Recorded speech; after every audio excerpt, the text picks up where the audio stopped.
This is 2010 Champions League semi-final first leg at the San Siro, Inter Barcelona, and we played with Julio Cesar in goal. We played with the back four, Maicon, Lucio, Samuel and Zanetti, and then we had during the game a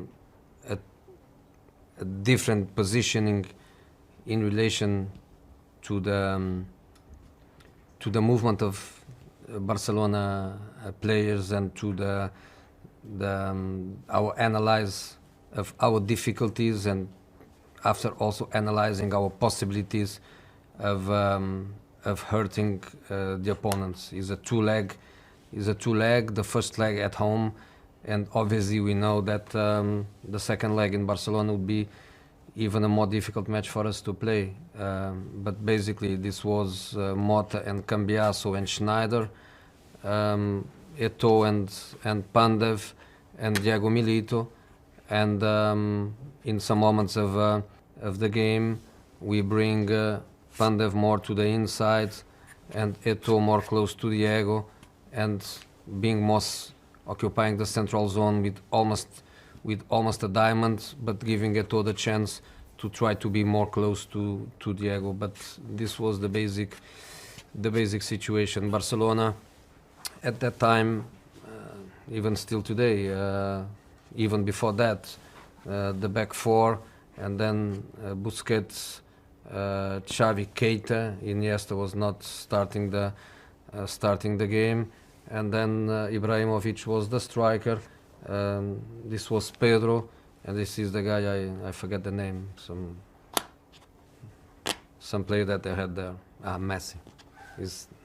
This was the guy, and was with him that we started by analyzing and trying to predict the game and trying to anticipate the problems. At that time, they had Ibra as a 9 and fixing the centre backs, and Messi was playing from the right, but obviously with the freedom to go to many different areas. Dani Alves was the player to go forwards all the time and to try to create this situation here. Our decision basically was what we are going to do when this situation happen, of Messi going in between the lines and Alves going forward. Are we going to get Zanetti on Messi, but then he will be dragged out of position, and then Alves will be all the time in here, and then Pandev or Eto'o, they are going to end playing almost as left back. How are we going to resolve this situation? And the situation for us was very, very clear, which was he cannot play alone when he come in between the lines. So this player here must be a player totally in control of this area here, always in communication with the left back, and there is a moment where he becomes yours and I stay in the zone.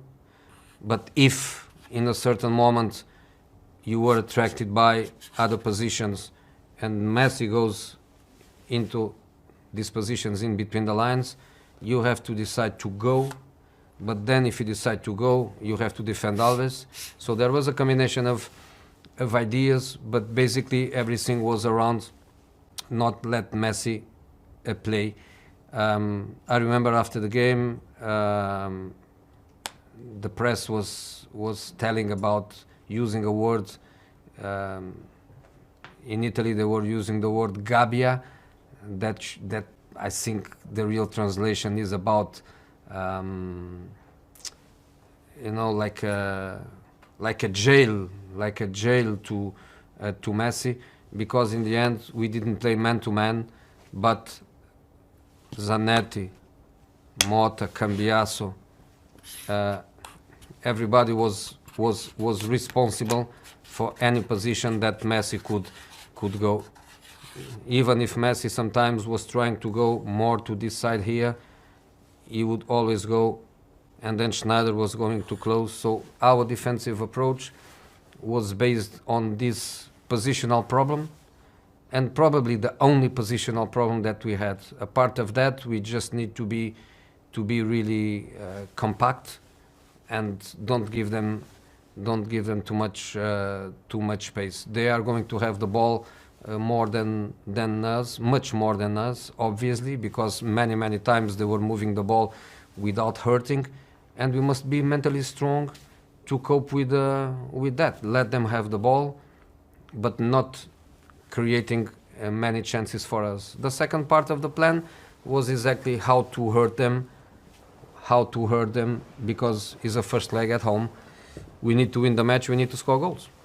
Obviously, that's the strategy to try to hurt them was in our attacking transition, the moment we recover the ball. And we knew, of course, the way of their building up, going with Alves and Maxwell forwards, really wide, and giving lots of spaces.